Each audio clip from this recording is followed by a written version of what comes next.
ஒரு உச்சபட்சத்தில் இருக்கிறது எப்பயுமே ஜுரத்தில் இருக்கிற மாதிரி 100 டிகிரி கிடையாது, கோடி டிகிரியில் இருக்கும்.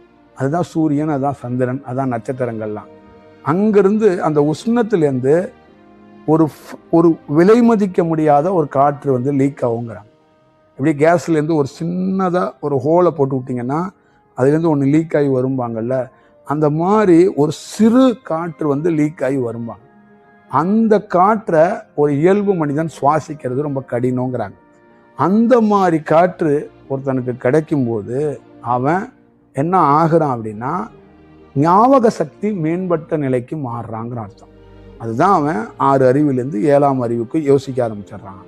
அப்போ அவன் வந்து அந்த காற்றை உடைய தன்மையில் மிக மிக மிக மிக புத்திசாலித்தனமாக இயற்கை சார்ந்து, பிரபஞ்சம் சார்ந்து, இந்த கோள்கள் சார்ந்து பேசுகிறான், எழுதுகிறான், பயணம் பண்ணுறான்.